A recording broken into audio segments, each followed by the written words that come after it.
हम लोगों की दुकान क्या है 30 साल 40 साल से है यहाँ पे। पहले स्कूल वगैरह यहाँ पे कुछ भी नहीं था। मतलब वो दुकान बंद करवा रहे, पान सिगरेट बेचने को मना कर रहे, ये सब हम लोग ने। एक भी पान की दुकान को तोड़ा नहीं जाएगा।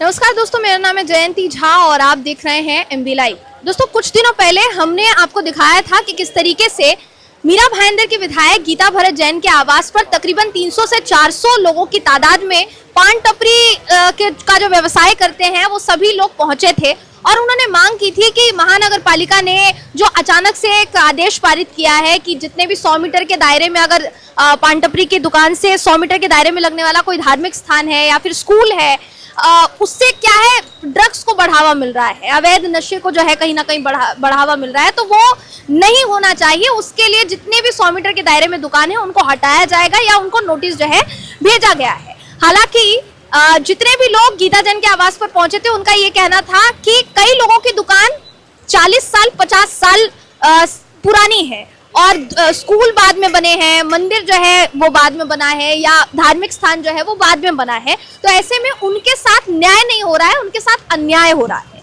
अभी इस वक्त दोस्तों इसी पूरे मामले पर गीता भरत जैन मुख्यमंत्री से मिली और मुख्यमंत्री के सामने उन्होंने इस बात का प्रस्ताव रखा कि ये समस्या है। तो पहले तो हम जितने भी पान टपरी वाले लोग हैं उनका क्या कहना है क्या नहीं ये आपको दिखाते हैं, उसके बाद आपको दिखाएंगे कि गीता भरत जैन ने क्या कुछ कहा है। सबसे पहले आप ये देखिए, दुकान वालों को 3 दुकान वालों को और इनका क्या माल भी उठाया गया। माल भी उठाया गया। हाँ, तो आप लोगों के करीबी हैं कि जिनको नोटिस मिला है? हाँ बस यानी हमारे ही व्यापार से रिलेटेड है सब, तो यानी हमारे करीबी हो गए ना मैम। तो गीता जैन के आवास पे गए थे आप लोग? हाँ यस मैम, हम लोग सभी कोई गए थे। क्या मांग की थी आप लोगों ने? हम लोगों ने यही मांग की थी कि मैम क्या है ना कि कुछ समय के लिए क्या है नोटिस को क्या एक बार स्थगित करके और इसके सिस्टम में हमारी मदद करो आप, क्योंकि सभी हम लोग 700-800 हमारे सारे भाई रिलेटेड है ना, इससे सभी की जीविका का साधन है ये। तो सामान उठा के लेके जा रहे थे और सारा माल ले जाने के बाद दुकान तोड़ने के लिए भी बोल रहे थे। तो बहुत सारी नोटिस आया है, अभी क्या एमबीएमसी का क्या कहना है? नोटिस जिनको मिल रहा है 100 मीटर के दायरे में अगर कोई धार्मिक स्थान है जैसे मंदिर हो गया या मस्जिद हो गया या फिर स्कूल हो गया तो आप लोगों को नोटिस मिला है, तो ऐसा क्या है क्या जिन लोगों को नोटिस आया? हाँ मैम, उनके आजू बाजू में तो स्कूलें पहले तो नहीं थी। 2010 में ये कानून हमारा जब पास हुआ था तो 2010 के बाद में बहुत सारी स्कूलें खुली और कभी कोई स्कूल साल 2 साल हुआ। तो कानून तो सबके लिए, आपके लिए, हमारे लिए, सबके लिए समान है, इसमें तो कोई परिवर्तन है नहीं। तो उनको भी तो नगर जब स्कूल खोला तो नगर पालिका है और बाकी जगह से उनको भी तो खोलने के लिए आजू बाजू में जायजा लेके परमिशन लेनी पड़ेगी ना स्कूल वालों को भी। तो उनको कैसे परमिशन दी गई वैसा तो हमारा आपका कहना है स्कूल बाद में बना, आप लोग की दुकान पे? हाँ, हम लोगों की दुकान क्या है 30 साल 40 साल से है यहाँ पे। पहले स्कूल वगैरह यहाँ पे कुछ भी नहीं था, मंदिर भी कुछ अभी नए नए कैसे उपाश्रय वगैरह खुल गए हैं, ये भी नहीं थे यहाँ पे। तभी हम यहाँ थे जब पहले 2010 में कानून पास हुआ। ये तो हम 100 मीटर से काफ़ी लंबे दायरे में थे स्कूलों के। पहले जैसे नाजरत स्कूल है, JH पोद्दार हाई स्कूल है, जैन मंदिर है जो नेशनल उसमें लेवल पे आता है, जो क्या हर जगह मौजूद है, तो वहाँ से तो हम काफ़ी दूर थे।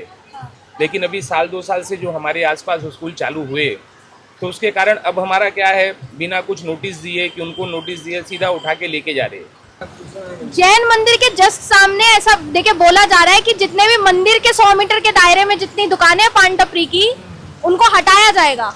आपकी दुकान को कोई नोटिस मिला या कुछ बोला? अभी तक तो नोटिस नहीं मिला है, दुकान नहीं मिला है, कुछ नहीं बोला। और कुछ नहीं बोला अभी तक। 15 दिन पहले आप बोल रहे थे कुछ हुआ था? हाँ 15 दिन पहले मतलब पुलिस लेके गए थे, पुलिस वाले लोग, लेकिन छोड़ दिए, कुछ बोले नहीं मुझे। अभी ना कुछ दिनों पहले यहाँ की जो विधायक गीता जैन है, आप गए थे वहाँ पे? हाँ, तो आप लोगों ने आवाज उठाई थी ना? हाँ आवाज उठाया था। क्या बोला आप लोगों ने गीता जैन से? मतलब वो दुकान बंद करवा रहे, पान सिगरेट बेचने को मना कर रहे, ये सब हम लोग ने बोला। कितने साल से दुकान लगा रहे हैं यहाँ पर? आज मतलब 50 साल हो गया, जब मैं दादा बैठते थे, मेरे पापा बैठते, अब मैं बैठा हूँ। अच्छा, खानदानी दुकान है। हाँ, इससे पहले तो महानगर पालिका वाले तो उनको बोले नहीं कि बहुत साल पहले का दुकान है हम लोग का? बोला था मैं, मतलब महानगर पालिका वाले को नहीं, महानगर पालिका वाले नहीं आए थे, पुलिस वाले लोग आए थे, उनको मैं बोला था। हाँ, तो लोग मेरे को छोड़ दिया, ऐसा कुछ भी नहीं थी। लेकिन अभी जिसको उठाया उसके ऊपर केस किए थे। आप कितने साल से? 20 साल से आप? हाँ 20 साल से। 20 साल हो गए। तो जब गीता जैन के आवास पर गए थे तो आपने कुछ बोला था उनसे कि? हमने कुछ बोला नहीं था, और लोग बोले थे, मैंने कुछ बोला था आपने नहीं बोला? क्योंकि मेरा इधर दायरे तक आगे तक ही आता है, अच्छा, ओके। मैं बाहर है। आप 100 मीटर का मतलब वो वाला दायरा नहीं है आपका कि महानगर? हाँ, दूसरे दिन आके वो लोग नाप के गए तो मैं बाहर आता हूँ। अच्छा, नाप के गए तो उसमें आप नहीं आते? मैं नहीं आता। जी, तो जैसा आपने देखा कि तमाम जितने भी पान टपरी का व्यवसाय करने वाले लोग हैं उनका कहना है कि नोटिस जो है वो गया है, लेकिन ऐसा नहीं होना चाहिए क्योंकि उनकी जीविका उस पर चलती है, ऐसा उनका कहना है। लेकिन वहीं दूसरी तरफ एक मामला ये भी है कि इससे अगर ड्रग्स को बढ़ावा मिल रहा है या इससे नशे को बढ़ावा मिल रहा है तो ये कहाँ तक सही है। इस पूरे मामले पर गीता भरत जैन ने क्या कुछ कहा, उनका भी बयान आपको सुनाते हैं, ये वीडियो देखिए। देखिए, जब मैंने सीएम सर से ये बात की और ये समझाया कि कुछ पान की जो हमारी दुकानें हैं वो वहाँ स्कूल या मंदिर के आने से पहले से है और कुछ बाद में आई हैं, लेकिन बाकी की चीज़ें जब चल रही है तो उनको निकालना ये हमारे लिए बिल्कुल उन पे अन्याय होगा, क्योंकि उनके घर उसी पे चलते हैं। पान वाले ऐसे होते हैं जो डेली गल्ला जो जाता है उसी पे उनका घर चलता है। उनका जो भी घर का उनके बच्चों की फ़ीस होगी, उनके दूसरे खर्चे होंगे, अगर इस तरह से हमने उनकी दुकानें बंद कर दी तो वो नहीं चलेगा।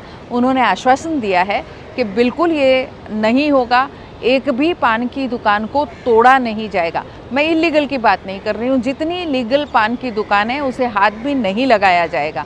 रही बात सिगरेट के बेचने या नहीं बेचने की, उसका निर्णय वो तुरंत ही लेने वाले हैं। पर अभी तक का मेरी विनती है कि स्कूल के आजू बाजू में सिगरेट वो पान वाले अभी फ़िलहाल ना रखे, क्योंकि मैंने एक सुझाव दिया है कि एक जैसे हम दारू किसी एज को देख के ही बेचते हैं, वैसे सिगरेट भी इसी तरह का एक नियम लाया जाए ताकि बच्चों को वो गलत आदतें नहीं लगेगी।